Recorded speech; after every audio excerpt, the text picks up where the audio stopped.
नमो नमः। अखंडमंडलाकारं व्याप्तं येन चराचरं तत्पदं दर्शितं येन तस्मै श्री गुरवे नमः।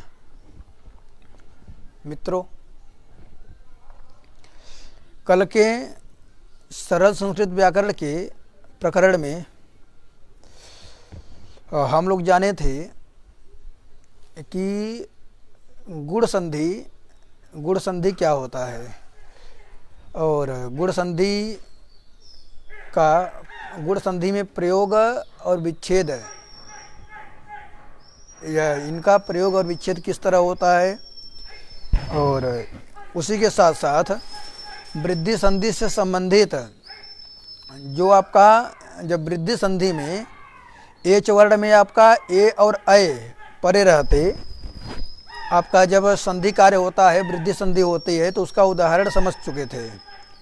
अब आज आपका शेष रह गया था ओ और औ।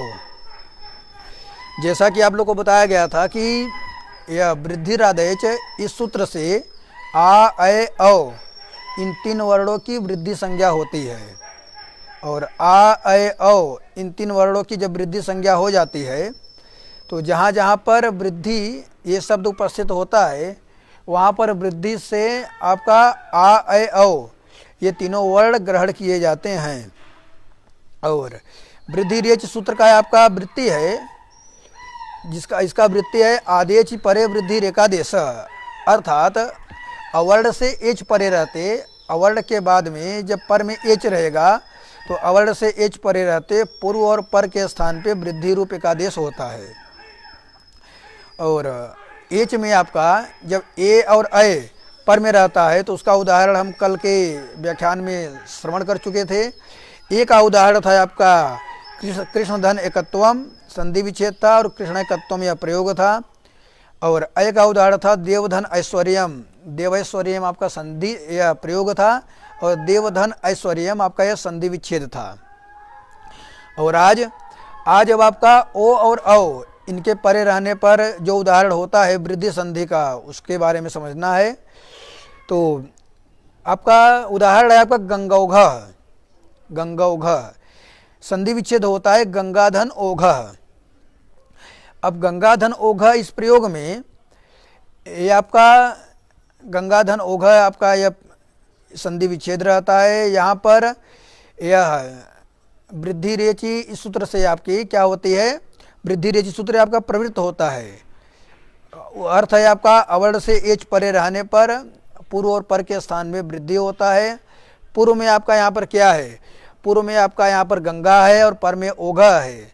और तो जो आ है आपका ये भी अवर्ण में आया, क्योंकि अवर्ण के 18 वेद हैं उनमें आ भी है।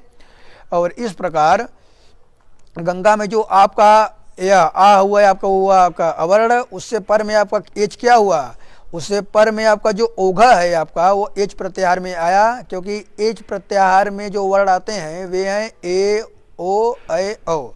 तो यहाँ पर ओ एच पर में मिल जाने के कारण यहाँ पर पूर्व और पर के स्थान में वृद्धि प्राप्त हुआ।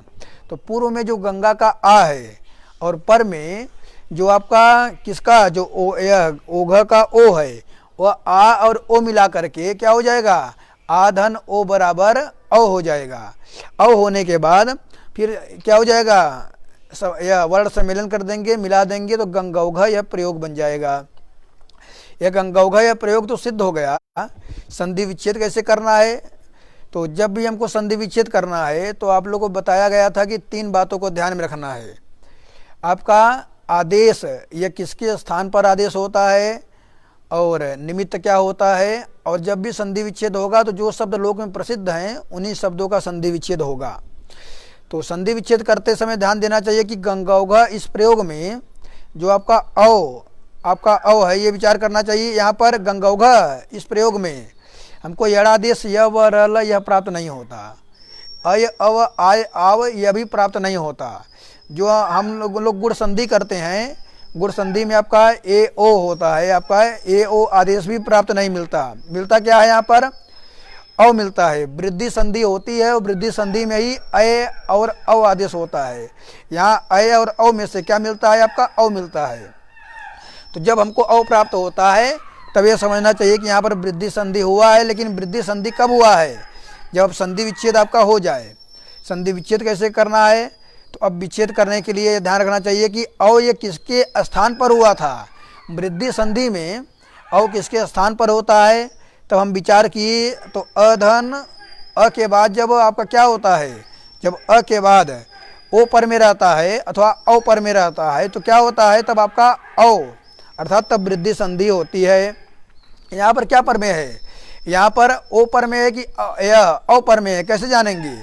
तो विचार करना चाहिए कि जो यह लोक में जो गंगा होगा यहाँ पर आपका संधि हुआ है, और लोक में जो प्रसिद्ध है, लोक में प्रसिद्ध शब्द औघा नहीं है अपितु ओघा है। कोश इत्यादि में ओघा इस शब्द का प्रयोग मिलता है, न कि औघा का प्रयोग मिलता है। इसी तरह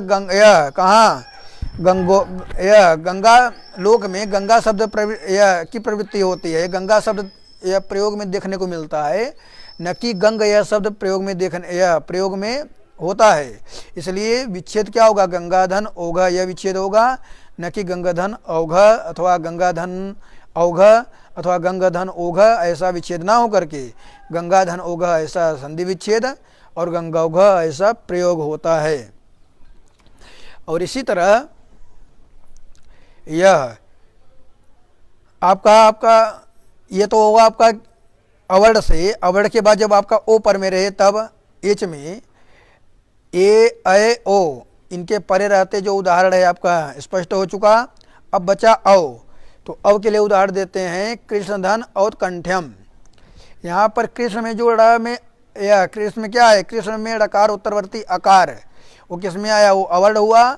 और उसके बाद और कंठ्यम का जो अव है वो आपका क्या है? आपका एच पर में है। तो यहाँ पर एच पर में होने के कारण कौन सा एच पर में है? ए ओ ऐ औ, और कंठ्यम है इसलिए आपका औ पर में है। औ पर में होने के कारण ही यहाँ पर क्या हुआ? वृद्धि रेच, इस सूत्र से आपकी वृद्धि प्राप्त हुई। वृद्धि कितने हैं? 3 है, आ ऐ औ। तो यहाँ पर कौन सी वृद्धि हो?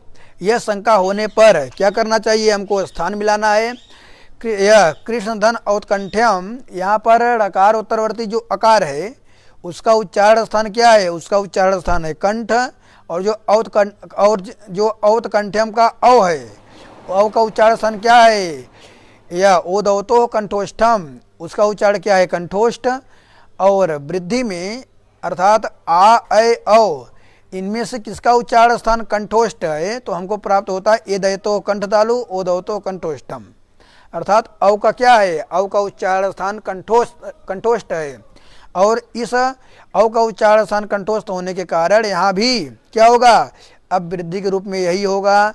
इस प्रकार ध्यान रखना चाहिए कि यह अर्थात कृष्णधन औत्कंठ्यम, यहाँ पर ड़कार उत्तरवर्ती आकार का उच्चारण स्थान कंठ है, और औत्कंठ्यम का जो अव है उसका उच्चारण स्थान है आपका कंठोष्ठ।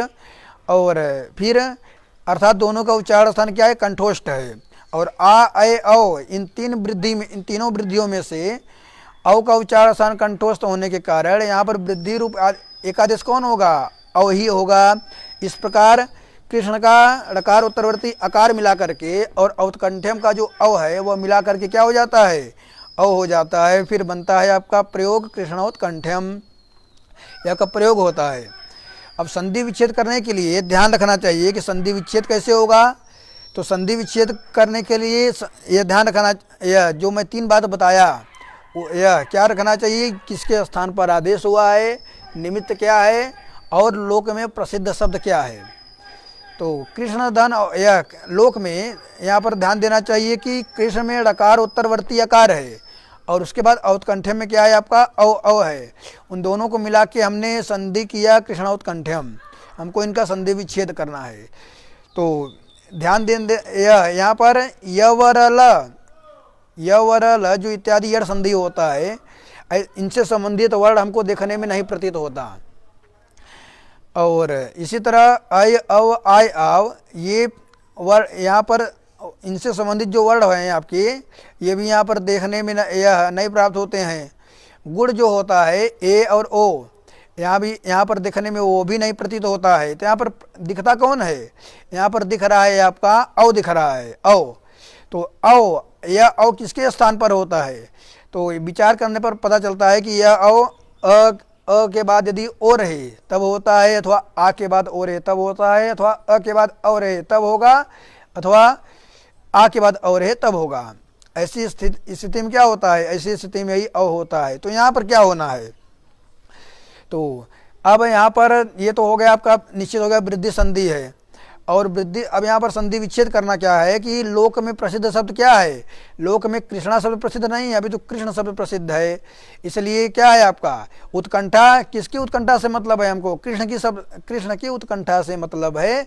इसलिए यहाँ पर यह कृष्ण संधि विच्छेद क्या होगा, कृष्ण धन औत्कंठ्यम। क्यों, क्योंकि कंठ शब्द में आपका जो हम यत प्रत्यय कर देंगे तो औत्कंठ्यम ऐसा प्रयोग बनता है, न कि या उत्कंठा में जब हम क्या कर देंगे, यत प्रत्यय कर देंगे तो औत्कंठ्यम ऐसा प्रयोग बनता है, न कि औत्कंठ्यम ऐसा बनता है। इसलिए यहाँ पर संधि विच्छेद क्या होगा, कृष्ण धन औत्कंठ्यम, ये संधि विच्छेद, और कृष्ण उत्कंठ्यम यह प्रयोग होता है। इस प्रकार वृद्धि संधि को यहीं पर विराम। और वृद्धि संधि के बाद आप लोगों से को सूचित किया गया था कि यह वृद्धि संधि के बाद कि यह कौन सी संधि चलेगी, तो उसके बाद आप लोगों को सूचित किया गया था कि पररूप संधि के बारे में वर्णन किया जाएगा। और पररूप संधि जो विधायक सूत्र है उसका नाम है एंगी पररूपम। एंगी पररूपम, इस सूत्र में आपके दो पद है, एंगी यह सप्तम्यंत पद है और पररूपम यह प्रथमांत पद है। द्विपदात्मकम इदम सूत्रम, दो पदों वाला यह सूत्र है।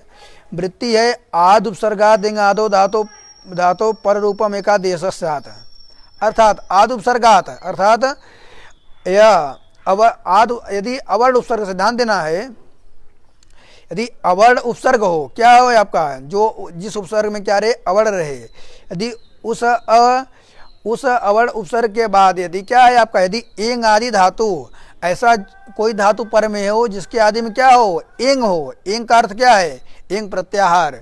एंग प्रत्याहार में वर्ण आते हैं ए तथा ओ। तो यदि अवर्ण से संबंधित उपसर्ग के बाद यदि ऐसा कोई धातु प्राप्त होता है जिस धातु के आदि में आपका ए अथवा ओ हो, तो क्या होता है, तो पूर्व और पर के स्थान में क्या होता है, पररूप एकादेश होता है। पररूप एकादेश होने का मतलब जो आपका पूर्व है वह पर की तरह होता, पर की तरह हो जाता है। पूर्व और पर मिला के पर की तरह ही होना है। पूर्व और पर मिला करके क्या हो जाता है, पर में जो वर्ण है उसकी तरह हो जाते हैं। उदाहरण के रूप में समझना चाहिए, संधि विच्छेद है यहाँ पर प्रधन एजते, प्रधन एजते, यहाँ पर प्रधन एजते आपका यह संधि विच्छेद है। अब यहाँ पर जो हमने एंगी पररूपम का अभी अर्थ सुना था, आपका ऐसा उपसर्ग क्या होना चाहिए जिस उपसर्ग के अंत में क्या है आपका अवर्ण हो। तो यहाँ पर प्र, इस उपसर्ग में अवर्ण क्या है, रकार, प्र में रकार उत्तरवर्ती जो अकार है वो आपका अवर्ण।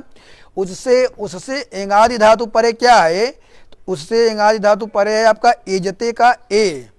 एजते का जो ए है वो आपका वो एंगादि धातु है। क्यों, क्योंकि एजते, ध्यान देना चाहिए, यहाँ कौन है आपका आत्मनेपद है, आत्मनेपदी धातु है, और आत्मनेपदी धातु में क्या बनता है आपका एजते, ऐसा प्रयोग बनता है। तो प्रधन एजते आपका यह संधि विच्छेद है। यहाँ पर आद उपसर्ग अवर्णांत उपसर्ग कौन हुआ है आपका प्र, उससे परे एंगादि धातु कौन हुआ, एंगादि धातु हुआ है आपका एजते। उसके आदि में आपका क्या पर में है, उसके आदि में है आपका ए, तो उसके आदि में हमको एंग मिल गया। एंग में क्या मिला, ए की ओ, क्या मिला एंग में, एजते में ए मिला। ए मिलने के कारण अब यहाँ पर क्या हो जाएगा, पररूप एकादेश होता है। तो पररूप एकादेश क्या हुआ कि पूर्व में क्या है आपका, पूर्व में है आपका प्र है और पर में एजते है, और फिर जो पूर्व में आपका जो प्र में अ है वह अ क्या हो जाएगा, पररूप, अर्थात पर में जो ए है उसकी तरह हो जाएगा।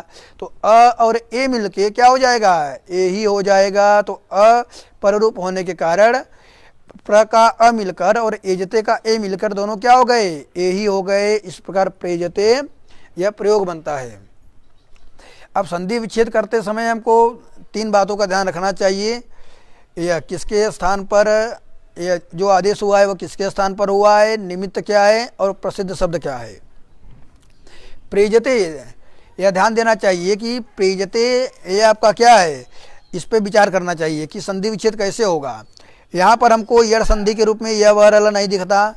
अयादि संबंधी से संबंधित अय अव आय आव ये आपका आदेश भी नहीं दिखता है।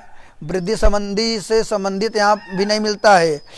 और गुण संधि से संबंधित यहाँ पर क्या मिलता है आपका, ए तो मिलता है, लेकिन ए हम जब अधन ई करते हैं तो प्रधन इजते, यहाँ प्रधन इजते, पर तो आपका है लोक में, लेकिन इजते ये आपका लोक प्रसिद्ध नहीं है, अभी तो इजते है, इसलिए यह संधि विच्छेद होगा ही नहीं। फिर विचार करते हैं। फिर यहाँ पर जब हम ध्यान लगाते हैं तो तुरंत प्रेजते में यह क्या होता है कि ए किसके स्थान पर आदेश होता है, तो हम विचार किए कि जब अवर्ण से यदि इंगादि धातु पर में रहता है, ए अथवा ओ पर में रहता है तो पररूप होता है, अर्थात उस स्थिति में जो आपका अ होता है वो किसकी तरह हो जाता है, वह ए की तरह हो जाता है। यदि पर में ओ रहता है तो ओ की तरह हो जाता है। यहाँ पर ए मिल रहा है, इसका मतलब यहाँ पर पररूप हो सकता है। कैसे विचार करना है, तो हम बताए थे कि यह किसके स्थान पर आदेश हुआ है, तो यह ध्यान रखना है। और निमित्त क्या था, तो यह आप लोग पढ़े ही थे कि उपसर्ग, अर्थात अवर्ण रहना चाहिए और उस क्या रहना चाहिए, उपसर्ग रहना चाहिए। तो देखिए यहाँ पर उपसर्ग मिल भी गया। और ये जब हम पररूप किए थे तो पररूप किसके स्थान पे हुआ था, अ धन ए के स्थान पर, अधन ए मिलके आपका क्या हुआ था, पररूप ए हुआ था। तो हमने पुनः ए के स्थान पर अधन ए कर दिया। इस प्रकार पूर्व में क्या हो गया, प्र हो गया, और पर में क्या हो गया, एजते हो गया। इस प्रकार प्रधन एजते ये आपका संधि विच्छेद और प्रेजते आपका यह प्रयोग होता है। उसी तरह आपका दूसरा प्रयोग क्या है, उपोषति। उपोषति, उपधन ओषति। उपधन ओषति आपका यह संधि विच्छेद है। यहाँ पर सूत्र प्रवृत्त होता है एंगी पर रूपम, और एंगी पर रूपम इस सूत्र का अर्थ है अवर्ण, अवर्ण अर्थात जिस उपसर्ग के अंत में अवर्ण हो उससे यदि एंगादि धातु, एंगादि धातु का अर्थ क्या हुआ, जिसके आदि में ऐसी धातु पर में हो जिसके आदि में क्या रहना चाहिए, ए अथवा ओ रहे। तो यहाँ पर यह ध्यान देना चाहिए कि उपोषति ही यहाँ पर उपधन ओषति है। और यहाँ पर आत उपसर्ग, अवर्णांत उपसर्ग कौन हुआ, उप उपसर्ग है और अवर्ण है अंत में इसके, इसलिए क्या है आपका ये अवर्णांत उपसर्ग हुआ। उससे पर में ओषति, औषधि ये आपका क्या है, आपका ये धातु है। जैसे भवती बनता है वैसे आपका औषधि आपका तिङन्ति प्रयोग है। और औषधि आपका क्या है, आपका ये धातु है। और कौन सा धातु है, एंगादि है। एंगादि में भी कौन है, आदि में ए है कि ओ है, तो यहाँ पर ओ है। ए का उदाहरण था आपका इजते में था, यहाँ पर क्या है आपका ये ओ का उदाहरण है। इसलिए आपका उपधन औषधि आपका ये संधि, इस संधि विच्छेद में एंगी पर रूपम से पररूप प्राप्त क्या यहाँ पर प्राप्त है। प्राप्त है तो आपका निषेध करने वाला जब कोई नहीं है तो क्या हो जाएगा, प्रवृत्त हो जाएगा।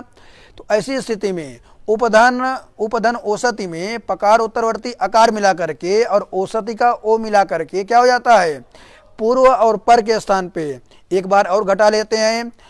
आत अवर्णांत उपसर्ग से ध्यान देना है, अवर्णांत उपसर्ग कौन हुआ, उप, क्योंकि उप के अंत में क्या है, पकार उत्तरवर्ती अकार अवर्ण है। उससे पर में एंगादि धातु होना चाहिए। एंग का अर्थ है आपका ए ओ, ऐसा धातु पर में होना चाहिए। तो औषधि यह धातु है और यहाँ पर एंग में क्या है, ओ पर में है, तो ओ पर में होने के कारण ही यहाँ पर क्या हो जाएगा, उपधन औषधि। इस अवस्था में यह पूर्व और पर के स्थान पे पररूप एक आदेश होगा। तो उप में जो पकार उत्तरवर्ती आकार है वह और औषधि का ओ मिला करके पर, दोनों मिला करके पर में जो ओ था वही आदेश हो गया। इस प्रकार अ और ओ मिलके ओ ही हुआ, क्योंकि पररूप एकादेश होना है। पररूप एकादेश पर का जो रूप है वही आपका क्या हो जाए, वही आपका रूप हो जाए पूर्व और पर दोनों के स्थान में। तो क्या हो गया, उपोषत ऐसा प्रयोग हो गया। संधि विच्छेद करते समय ध्यान देना है कि आपका प्रसिद्ध शब्द रहना चाहिए और आपका यह किसके स्थान पर हुआ है यह ध्यान रखना है। निमित्त का भी ध्यान रखना है। निमित्त के रूप में आपका यहाँ पर उपसर्ग है ही, तो उपसर्ग है ही, और दूसरा क्या है, किसके स्थान पर हुआ था। यह विचार करने पर मालूम चला कि ओ आदेश आपका गुण संधि में भी होता है ओ, लेकिन हम गुण संधि यहाँ पर करते हैं तो उपधन औषधि आएगा। और उपधन औसति, यहाँ पर उप शब्द तो प्रसिद्ध है लेकिन औसति ऐसा प्रयोग देखने में नहीं मिलता, अभी तो औसति ये आपका इसका संबंध होता है उप से, और उप से संबंध औसति का होने के कारण ही यहाँ पर उपधन औसति ऐसा संधि विच्छेद नहीं होगा। तो पुनः विचार करते हैं तो पररूप संधि में हमको पता चलता है कि अवर्णा क्या है आपका अवर्ण, अर्थात ऐसा उपसर्ग जिसके अंत में क्या रहे, अवर्ण रहे, और उस अवर्ण के बाद जब पर क्या होता है, जब उस अवर्ण के बाद एंगादि धातु पर में रहता है तो यहाँ पर पररूप एकादेश होता है। तो एंगादि धातु यहाँ पर क्या था आपका औसति का जो ओ है वो आपका एंग है, आपका एंग में आता है, और वो आपका धातु भी है औसति। इस प्रकार मिलने के कारण हमने संधि विच्छेद क्या कर दिया, उपौसति में ओ जब हमने पर रूप किया है, इसलिए क्यों, क्योंकि यह वृत्ति ऐसा कहती है एंगी पर रूपम का कि अवर्ण से एंगादि धातु परे रहते ही पर रूप का आदेश होता है, इसलिए हमने क्या कर दिया, अब ओ के स्थान पे हमने अधन ओ कर दिया। और फिर वो अ कहाँ मिला, पूर्व वाला जो अ है आपका उप के पकार में मिल गया, और पर हमने फिर औसति को पर में कर दिया। इस प्रकार उपधन औसति ऐसा संधि विच्छेद और उपौसति ये आपका प्रयोग बनता है।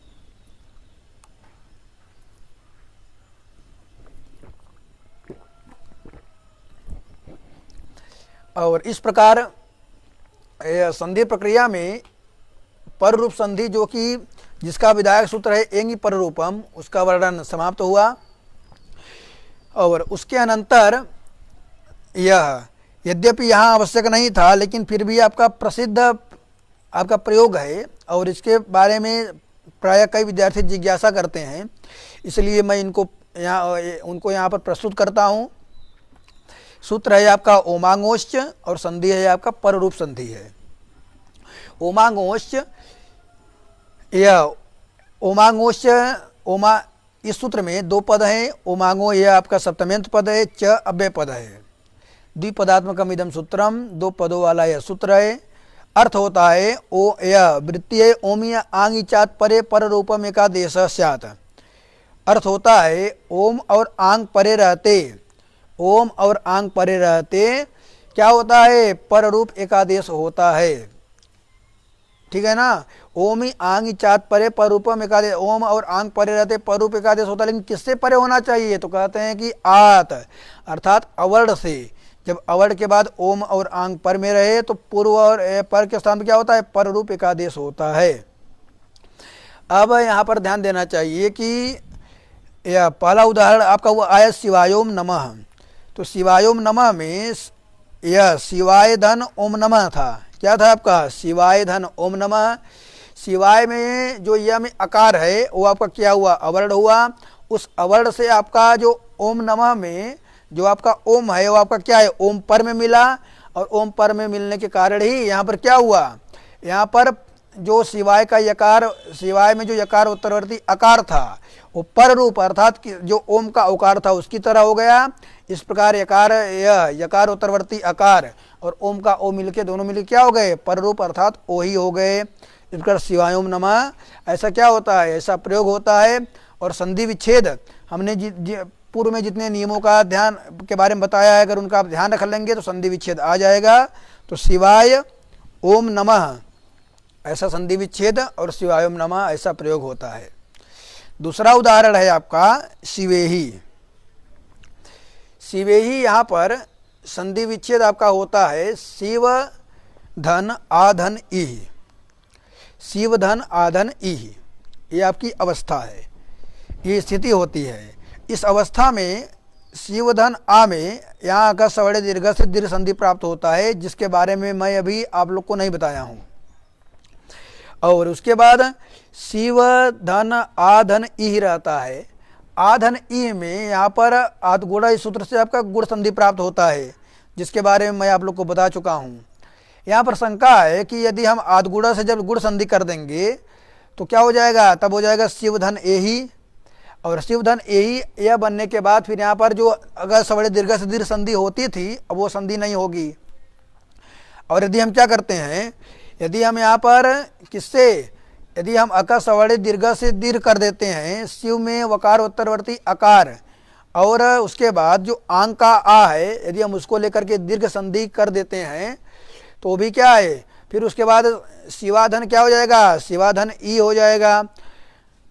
ठीक है ना। तो यहाँ पर क्या है, यहाँ पर यदि हम अकर सवर्णे दीर्घ इस सूत्र से शिव क्या करते हैं, अब यहाँ शंका होती है कि पहले क्या हो, पहले शिव धन आ धन इह में यहाँ पर पहले अकर सवर्णे दीर्घ से वकार उत्तरवर्ती अकार और जो आंग है उसके बीच में दीर्घ संधि हो, कि आंग जो का जो आकार है उसको लेकर के और ई का जो इकार है उसके बीच में गुण संधि हो, ये शंका होती है। तो यहाँ पर यह नियम है आपका धातु उपसर्गयो कार्यम अंतरंगम, धातु उपसर्गयो कार्यम अंतरंगम तद भिन्नम बहिरंगम। अर्थात जो धातु और उपसर्ग का कार्य होता है वह अंतरंग होता है और उससे जो भिन्न कार्य होता है अर्थात उसकी अपेक्षा अन्य जो कार्य होंगे वे बहिरंग होंगे। और असिद्धम बहिरंगम अंतरंगे, असिद्धम बहिरंगम अंतरंगे इस परिभाषा के अनुसार क्या होता है, असिद्धम बहिरंगम अंतरंग कार्य के प्रति बहिरंग कार्य असिद्ध होता है। तो यहाँ पर धातु और उपसर्ग का कार्य अंतरंग होता है, अर्थात जहाँ जहाँ अंतरंग कार्य होगा वहाँ वहाँ बहिरंग कार्य सिद्ध हो जाएगा। इसलिए अंतरंग कार्य की प्रवृत्ति पहले होगी, अंतरंग कार्य पहले होगी, बहिरंग कार्य बाद में होगा, बहिरंग कार्य बाद में होगा। सामान्य रूप से अंतरंग और बहिरंग क्या है, हम लोग इसका अर्थ जान लेते हैं। अल्पापेक्षत्वम अंतरंगत्वम, अर्थात अल्प जो कम की अपेक्षा करे उसे अंतरंग कहा जाता है, और बहुअपेक्षत्वम बहिरंगम जो बहुत की अपेक्षा करे उसे बहिरंग कहा जाता है। उदाहरण के रूप में घर में शादी विवाह उत्सव इत्यादि पड़ता है तो वहाँ पर क्या होता है, वहाँ पर जो बड़े मेहमान होते हैं उनके लिए क्या होते हैं, वे बहिरंग होते हैं, और जो घर के लोग होते हैं वे अंतरंग होते हैं। तो किसी ने कहा कि पहले अंतरंग वालों को ध्यान दिया जाए पहले बहिरंग वालों को, तो विचार करने मालूम चलता है कि बहिरंग वाले जो होते हैं वे अधिक अपेक्षा रखते हैं, अर्थात उनके लिए बड़ा यह मतलब कि सामान्य भोजन न करके कोई विशेष भोजन होना चाहिए, और विशेष भोजन के साथ साथ हर एक प्रकार से वहाँ पर लोग उपस्थित रहने चाहिए, जिससे कि उनको मतलब कि यह ना लगे कि हमारे यहाँ पर हमारे सम्मान का भाव है, इसलिए वे बहुत से अपेक्षा करते हैं। और जो अंतरंग हैं वो घर में जो बना बनाया जो रोज पाते हैं वही खा के संतुष्ट हो जाएंगे, इसलिए वहाँ क्या करते हैं, ऐसी जगह पर जो अंतरंग जो घर के अंदर वाले होते हैं पहले उनको सामान्य भोजन जो जितनी आवश्यकता है उनको करा करके, और फिर यह जब उनको कोई अपेक्षा नहीं रह जाती अंतरंग अर्थात अंतरंग से संबंधित कोई जब वहाँ पर शेष नहीं रह जाता कोई कार्य, तब आपके बहिरंग से संबंधित जो बाहर वाले हैं उनका ध्यान रखते हैं। अर्थात जब घर के अंदर लोग क्या कर लेते हैं, पहले उनको जो आपका सामान्य जो भोजन इत्यादि कार्य होता है उनको पहले सल्टा दिया जाता है, उनको पूरा कर दिया जाता है। तब आपका तो जो आपके बहिरंग होते हैं जो बाहर के व्यक्ति हैं उन पर विशेष ध्यान दिया जाता है, क्योंकि वे बहुत की अपेक्षा करते हैं, और जो अंदर के लोग होते हैं वो कम की अपेक्षा करते हैं। और इसी प्रकार यहाँ पर ध्यान देना चाहिए कि यह देखिए कई जगह पर अल्पापेक्षत्वम अंतरंगत्वम बहुअपेक्षत्वम बहिरंगत्वम, इसका खंडन अपेक्षा, यहाँ पर अपेक्षा शब्द का खंडन भी कर दिया गया है। परिभाषा सिंधु शेखर में इसके अर्थ को न करते हुए दूसरा अर्थ स्पष्ट किया गया है, जो कि अब यह यहाँ कहने का प्रसंग नहीं है, क्योंकि ये आपका सरल संस्कृत व्याकरण है।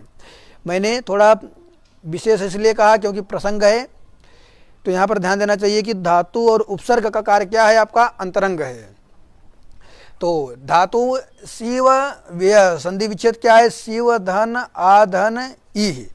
यहाँ पर धातु कौन हुआ, धातु हुआ ई, उपसर्ग कौन हुआ, आंग उपसर्ग हुआ। ई के पहले जो आंग है वह अंतरंग होने के कारण ही आ ई में जो गुण संधि प्राप्त होता है वह पहले गुण होगा, न कि उसके पहले दीर्घ संधि होगी। इसलिए क्या होगा, आधन ई में आपका आध गुण से गुण संधि हुआ, गुण संधि होने के बाद बना शिव ए ही। क्या बना, शिव ए ही। अब शिव ए ही यह बन जाने के बाद, अच्छा देखिए अभी यह मैं आप लोगों को भूल से यह बता दिया कि शिवधन आधन ई है। इस प्रयोग में शिवधन आधन ई के बीच में आपका अधगुण से गुण संधि तो प्राप्त है, लेकिन शिवधन आंग जो है आपका वहाँ पर अकर सवड़े दीर्घ से दीर्घ नहीं, अपितु ओमांगोश्च। इस सूत्र से क्या है आपका, इस सूत्र से वहाँ पर रूप एकादेश प्राप्त है। पर रूप एकादेश कैसे प्राप्त है? क्योंकि जो शिव धन आधन ई इस प्रयोग में जो आंग है, क्या है आपका जो आंग है वो आपका आंग उपसर्ग है। और ओमांगोश के इस सूत्र के बारे में हम लोग पढ़े हैं कि अवड़ से ओम अथवा आंग पर में रहने पर पररूप एकादेश होता है। तो यह अवड़ कौन हुआ? शिव में जो वकार उत्तरवर्ती आकार है वह हुआ अवर्ण, और उससे पर में क्या है आपका यहाँ पर आंग है, इसलिए यहाँ पर पररूप एकादेश प्राप्त था। उसको रोक करके असिद्धम बहिरंगम अंतरंगे इस परिभाषा के कारण धातु उपसर्गयो कार्य अंतरंगम तद भिन्नम बहिरंगम, इस कारण धातु उपसर्ग का कार्य अंतरंग होने के कारण ही आधन ईह में यह अर्थात शिव धन आधन ईह इस अवस्था में शिव धन आ इनके बीच में पर रूप संधि न होकर के पहले आधन ई के बीच में गुण संधि होता है, तो बनता है शिव एही। और जब शिव एही ऐसा प्रयोग बन जाता है फिर यहाँ पर में आंग दिखता ही नहीं है। पर में क्या मिलता है? पर में ए ही मिलता है। और पर में ए ही जो है आपका ए ही का जो ए है वो किस में आता है? वह एच प्रत्याहार में आता है। और जब ए ही का जो ए है जब एच प्रत्याहार में आएगा तो एच प्रत्याहार में आने के कारण यहाँ पर वृद्धि रेच से आपका वृद्धि संधि प्राप्त हो जाता है।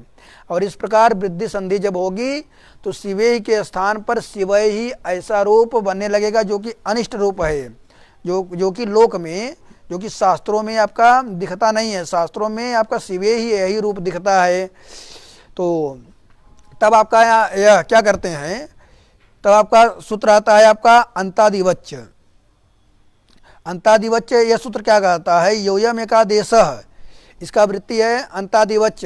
यह सूत्र आपका अतिदेश सूत्र है और दो पदों वाला सूत्र है। अंतादिवच्च अर्थात अंतादिवत ये आपका अव्यय पद है और च भी क्या है? अव्यय पद है। इस प्रकार द्विपदात्मकम इदम सूत्रम। अंतादिवच्च इस सूत्र में कितने पद हैं? अंतादिवच्च इस सूत्र में दो पद है। वृत्ति है योयम एकादेश सब पूर्वस्यांतवत परस्य आदिवस्यात्। जो यह एकादेश होता है वह पूर्व के अंतवत और पर के आदिवत होता है। अब यहाँ पर ध्यान देखना है कि यहाँ पर ये क्यों कर रहे हैं, करने की आवश्यकता क्या है? क्योंकि शिव धन आधन ई के बीच में अभी हमने गुण संधि किया था और शिव ए ही बन चुका है। और शिव ए ही बनने के बाद यहाँ पर वृद्धि रेच से वृद्धि प्राप्त है, और लेकिन हमको शिवे ही बनाना है, पर रूप ही करना है। वह पर रूप कब होगा? किससे होगा? ओमांगोश्च इस सूत्र से होगा। और ओमांगोश्च यह सूत्र पर रूप कब करेगा? ओमांगोश्च यह सूत्र पर रूप तब करेगा जब अवड़ से ओम अथवा आंग पर में मिलेगा। लेकिन यहाँ अवड़ से शिव एही इस अवस्था में यहाँ पर शिव में वकार उत्तरवर्ती आकार हुआ अवर्ण, उससे पर में आपका यहाँ पर ओम आंग न मिल करके क्या मिलता है? आपका ए ही मिलता है। लेकिन हमको क्या चाहिए? हमको आंग चाहिए। हमको ए ही के स्थान पे जब आंग मिलेगा तभी यहाँ पर पररूप एकादेश होगा। तो सूत्र आते हैं अंतादिवच्च। ये आपका अतिदेश सूत्र है। अतिदेश सूत्र क्या करता है? हमेशा आरोप ही करता है। आरोप बोधकत्वम अतिदेश सूत्रत्वम, अर्थात जो सूत्र क्या करता है? आरोप करता है, उससे अतिदेश सूत्र कहा जाता है।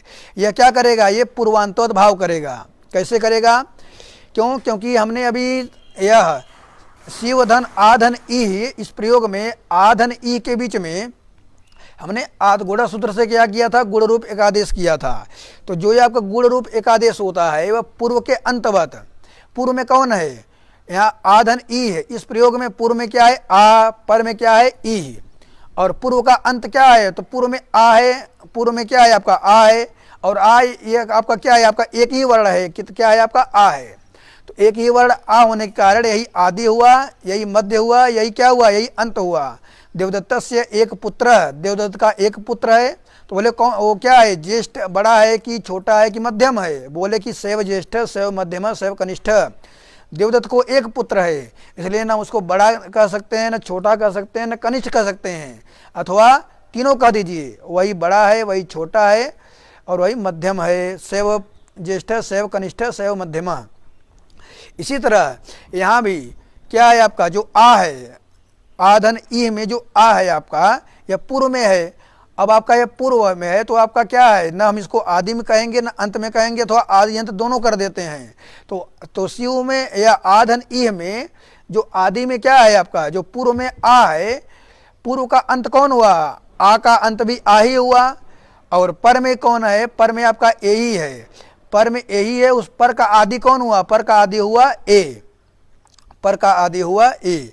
यहाँ पर ध्यान देना चाहिए कि यहाँ हमको जो कार्य करना है, यह हमको कार्य कहाँ करना है, यह हमको यही इसके पूर्व में करना है, यही इसके पूर्व से करना है। पूर्व में क्या है, यही के पूर्व में आपका शिव है, शिव शब्द है, इसलिए यहाँ पर हम क्या करेंगे, पूर्वांतवद भाव, अर्थात आधन ई जब आपका ये संधि विच्छेद था, इस अवस्था में जो आ है वो क्या है, वो आपका पूर्व में है और उसका अंत भी क्या है, आ है, इसलिए पूर्वांतवद भाव से क्या हो जाएगा, वही आंगत्व, वही आंगत्व धर्म किसमें जाएगा, एही के एक एकार में जाएगा, और जब एही के एंग में एकार में पूर्वांतवद भाव से ए चला जाएगा, या पूर्वांतवद भाव से एही के एकार में आंग तो चला जाएगा, तो हमको आंग पर में मिलेगा, और जब आंग पर में मिलेगा तो ओमांगोश्च इस सूत्र से क्या हो जाएगा, इस सूत्र से आपका पर रूप एकादेश हो जाएगा, क्योंकि अब हमको अवर्ण से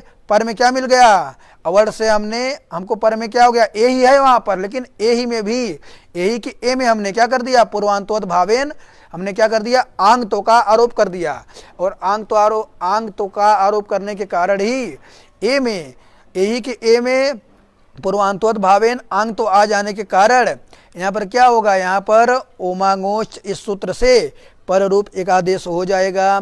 इस प्रकार शिवे ही ये आपका क्या बनता है, आपका ये प्रयोग बनता है।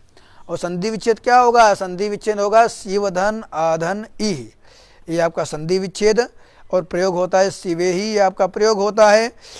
संधि विच्छेद कैसे करना है, तो यहाँ पर ध्यान देना है कि जो संधि विशेष होता है उस विशेष संधि कहीं कहीं होता है, इसलिए कहीं कहीं तो संधि जो आपका विशेष है उसमें पूरा ध्यान रखना है किसके स्थान पर होता है, और यह निमित्त क्या क्या होता है, और प्रसिद्ध शब्द क्या है।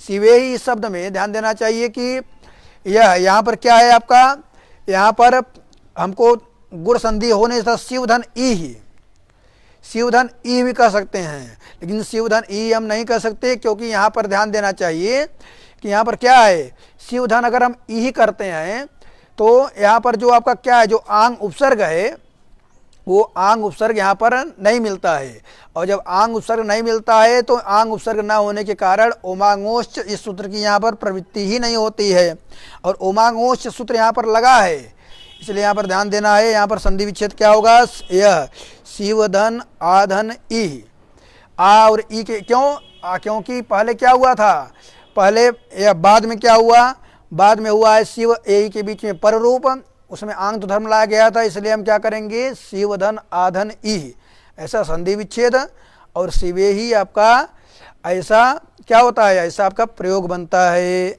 इस प्रकार आज के प्रसंग में यह जो कि समय पार हो चुका है, आप लोगों से कहा गया था कि आज के प्रसंग में आपका अक सवर्णित दीर्घ इस सूत्र से आपकी जो दीर्घ संधि होती है वो भी रहेगी, लेकिन समय अब शेष नहीं रह गया है, और समय आपका क्या है, अपनी मर्यादा पार कर रहा है, इसलिए आज के प्रसंग में इतनी चर्चा करते हुए वाणी को यहीं पर विराम। नमो नमः। अखंड मंडलाकारं व्याप्तं येन चराचरं तत्पदं दर्शितं येन तस्मै श्री गुरवे नमः।